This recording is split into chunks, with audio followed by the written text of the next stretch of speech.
কোটা সংস্কার আন্দোলন ঘিরে সহিংস পরিস্থিতি সৃষ্টি হলে গেল শুক্রবার মধ্যরাত থেকে দেশব্যাপী কারফিউ জারি করে সরকার। সরকারের পক্ষ থেকে এরই মধ্যে আইন শৃঙ্খলা পরিস্থিতি নিয়ন্ত্রণে আসার দাবি করা হলেও আরও এক দফা বাড়িয়ে শনিবারও দেওয়া হয়েছে কারফিউ। সরকার বলছে সাবধানতার কারণে এখনও কারফিউ বহাল আছে, আর যতদিন পর্যন্ত পরিস্থিতি সার্বিকভাবে নিয়ন্ত্রণে না আসবে ততদিন কারফিউ বহাল থাকবে। শুক্রবার সকাল থেকেই ঢাকা শহরে সব ধরনের সভা সমাবেশ নিষিদ্ধ করে ঢাকা মেট্রোপলিটন পুলিশ। পরে ওই দিন রাত 12টা থেকে জারি করা হয় কারফিউ। গেল বুধবার সাংবাদিকদের সঙ্গে আলাপের সময় স্বাভাবিক পরিস্থিতি ফেরত এসেছে বলে দাবি করেন বাংলাদেশ সেনাবাহিনী প্রধান জেনারেল ওয়াকারুজ্জামান।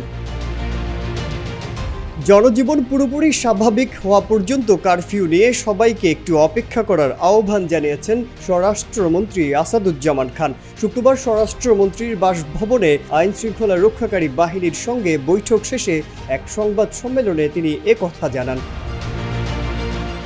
আসাদুজ্জামান খান বলেন, কারফিউ শিথিল করা যায় কিনা তা খতিয়ে দেখছে পুলিশ, বিজিবি ও সেনাবাহিনী। এ সময় আন্দোলনের নামে নৃশংস হত্যাযজ্ঞ হয়েছে বলে স্বরাষ্ট্রমন্ত্রী বলেন, দেশের ক্ষতির দায় কে নেবে? বিএনপি বলছে সহিংসতার মধ্যে তারা নেই, তাহলে কে করেছে? এটা জনগণের প্রশ্ন।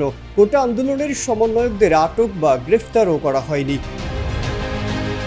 তিনি বলেন, কোটা আন্দোলন নেতারা নিজেরাই নিরাপত্তাহীনতায় ভুগছেন। তাদের নিরাপত্তার জন্যই আইন শৃঙ্খলা বাহিনীর পক্ষ থেকে ডাকা হয়েছে।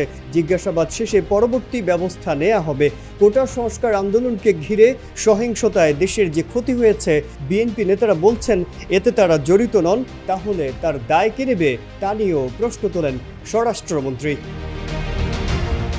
কোটা সংস্কার আন্দোলন ঘিরে সারা দেশে সহিংসতার জেরে গেল 19 জুলাই রাত 12টা থেকে সেনাবাহিনী মোতায়েন করে কারফিউ জারি করে সরকার। এ সময় গত শুক্রবার ও শনিবার সাপ্তাহিক ছুটির পর রোববার, সোমবার ও মঙ্গলবার পর্যন্ত 3 দিন নির্বাহী আদেশে সাধারণ ছুটি ঘোষণা করা হয়।